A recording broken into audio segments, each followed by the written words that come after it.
Good morning everyone. আৰু আজি ব্লগটো মৰ্ণিঙৰ পৰা ষ্টাৰ্ট কৰি দিছোঁ, কাৰণ মই ভাবিলোঁ কি যিহেতু মই চচুৰালত আছোঁ, ইনলছৰ তাত আছোঁ, সেইকাৰণে ভাবিছোঁ কি আপোনালোকৰ লগতো শ্বেয়াৰ কৰোঁ কি মই কি কৰোঁ, ইয়াতে কি কৰি থাকোঁ। দিন দিছিলোঁ কি হয় কি এনেকুৱা কনফিডেঞ্চটো ল' হয়, এইটো আপলোড কৰোঁ কি নকৰোঁ, দিওঁ কি নিদিওঁ, মানে এনেকুৱা আৰু। বাট এতিয়া দি মানে এতিয়া চবেই দিবলৈ মন যায়, কি মানে সৰু সুৰাকৈ যি কৰি থাকোঁ লাইফত চবেই শ্বেয়াৰ কৰিব মন যায়।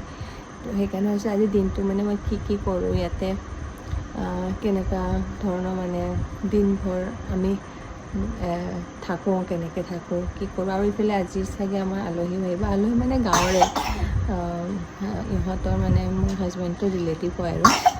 তো তেওঁৰ মানে ভাগিন হয়, ভাগিনৰ মানে ৱাইফজনী প্ৰেগনেণ্ট।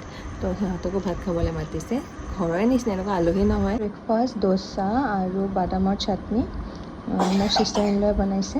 মৰ্ণিং ব্ৰেকফাষ্ট এইটোৱে। আজি গোটেই দিনটো দেখাই আছোঁ আপোনালোকক কি খাই আছোঁ। ল'ৰাক এনেকৈ খেলিব দি চোতালতে মই এই নহৰু আদাখিনি চাফ কৰি থৈ দিওঁ। তাৰপিছত আৰু বনোৱা মানুহে বনাই থাকিব আৰু। মই মানে ইমান বনোৱা কৰা নকৰোঁৱেই, সেইকাৰণে মানে মই এইখিনিকে হেল্প কৰি দিওঁ আৰু। এইখিনি চাফা তাফা কৰি পেলাই থৈ দিওঁ। এইফালে চিষ্টাৰ ইন লয়ে মাটনখিনি বনাই দিছে, এতিয়া উতলি আছে আৰু হ'বই আৰু। আৰু এইফালে মই জিকা অলপমান ভাজিছোঁ, মানে হাজবেণ্ডে মাংস নাখায় একো ধৰণৰে, তো সেইকাৰণে অলপমান জিকা ভাজি বনাই দিছোঁ। আৰু বাকী মাছো আছে, আৰু মাছটো দেখাই আছোঁ দেই, বেম্বু চুট দি বনাব।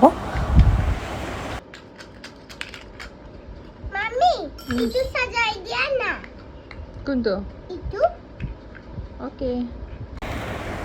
আধা মানুহে খাই হ'লেই, মানে মই ভিডিঅ' বনাবলৈ টাইম পোৱা নাছিলোঁ। এয়া মিক্স দালি আছিল, আৰু সেয়া চব্জি জিকা দেখিছিলোঁ, আৰু এইখিনি মাটনখিনি বহুত টেষ্টি হৈছিল। আৰু এইটো মাছৰ সৈতে bamboo shoot, fresh bamboo shoot দি বনাইছিল। আৰু তাৰপিছত আমি সন্ধিয়া অলপ ওলাই গ'লোঁ পাঠশালা পিনে ৰেষ্টুৰেণ্টত, আৰু এনেকেই গোটেই দিনটো আমি পাৰ কৰিলোঁ। ভিডিঅ'টো কেনেকুৱা লাগিল কমেণ্টত জনাব। Bye bye.